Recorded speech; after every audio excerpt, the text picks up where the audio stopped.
Bookaholics, it's Isabel and welcome to another video. So today I'm going to be doing the DNF book tag.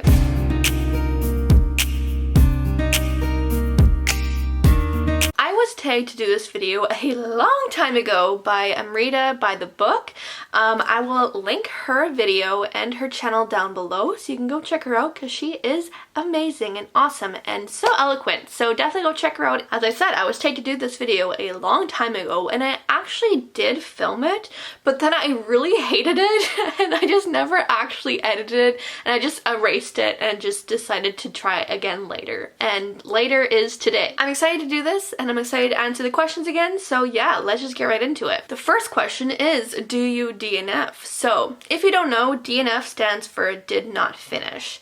So these are the books that I did not finish, and yes, I do DNF. I used to not. I used to power through and finish books no matter how terrible it was and wasted my life. But I've decided that my life is worth not wasting it on books that I don't enjoy. So I do DNF books because we got no time for terrible books. So yes, I do DNF. If you do DNF, does it count for your finished book for the month?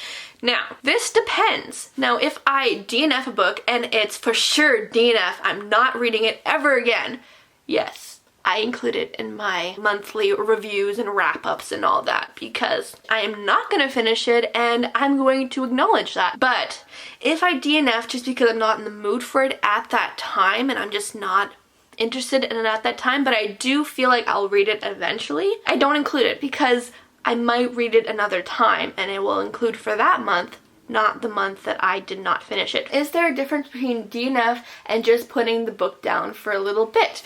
And I kind of answered this in the last question, but yes, there is a difference because DNF means that you will never read it. You are done with it. It is trash to you. You can throw it out the window. But if you're just gonna put it down, it might as well go back onto your shelf and look pretty, right? So there is a difference. There probably is some instances that I did keep a book even though I knew I wasn't gonna finish it because the cover and everything was just so pretty. But yeah, there is a difference. DNF is that you did not finish it and you will never finish it and it deserves to be in the garbage. Well, no book deserves to be in the garbage, but it deserves to be donated for someone else to enjoy it. But if you're just putting it down for a little bit, you will eventually, hopefully, finish that eventually. What popular books have you DNF'd? So I have DNF'd The Hating Game by Sally Thorne. That book, holy crap, The Hating Game was not for me. I did not like it. I don't know why so many people love this book and why it's like the known book for enemies to lovers because their relationship was just so unhealthy and was just so not romantic and I hated it. So yeah, I DNF'd that probably halfway through because I just couldn't stand them anymore. I did DNF Heartless by Marissa Mayer, which is sad because Marissa Mayer is probably one of my favorite authors because I loved the Lunar Chronicles and I love the Renegades, but I just could not do Heartless. Honestly, I was probably close to being finished. Part of that was that I had to bring it back to the library, so that kind of forced me to actually not finish it, but at the same time I don't know if I would have finished it because I had it for a while and I just stopped reading it and then I just had to bring it back. I'm like, well, I'm not gonna finish it. What are some books you wish you DNF'd? A Court of Mist and Fury by Sarah J. Maas. Holy shit, I made it through that book. I powered through and I regretted. It was just not worth it. It was not worth it to do it. Why did I torture myself with that book? I don't know, but I forced myself. I got myself through it. I even tried picking up the third book and I just, no, could not do it. I kind of wish I quit on A Court of Mist and Fury.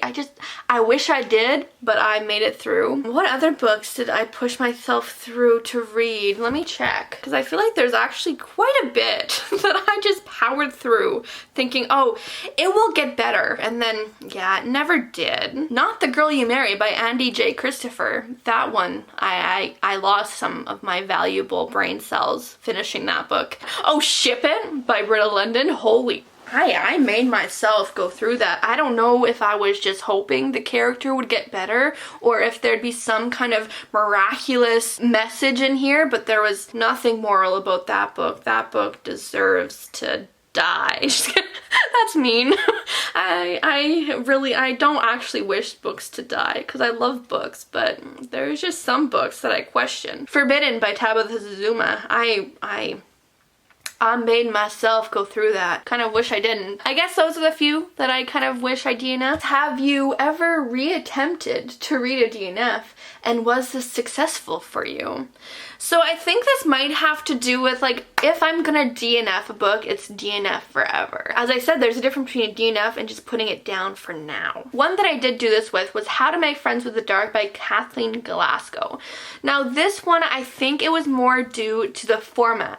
So when I tried reading this first, I was reading the audiobook, and I could not do it. I didn't really care for the voice actor. But when I picked it up again as a physical book, I loved it. It was wonderful. I absolutely enjoyed it so much, and it's probably one of my favorites. Based on that, if I would ever try a book that I DNF'd and was like for sure finished with, and I maybe picked it up as an audiobook or as a physical copy, maybe I would like it more. Mostly when I DNF a book and actually like DNF it, and I'm not just like saying I'm just gonna put it down for now, I most likely will never read it again. And I haven't done that. Like, I will never pick up The Hating Game. I read that as an audiobook, and I will never pick it up as a physical copy because I'm just like done. I'm like, I can't do it. I can't do it. What do you do with DNF'd books? So with DNF books, I try to give it away and allow someone else who may enjoy it more than I do, because obviously The Hating Game, for example, so many people love that book. So obviously the next person who picks it up, they may love it and may be their favorites. And I would love to give someone that. So I will definitely, if I DNF a book, I won't just like throw it out or do something like that. That's just mean. I will try to give it to someone else. Do you choose more or less risky titles based on your DNF policy? No, I wouldn't, because I do not go to a book thinking I'm going to DNF it.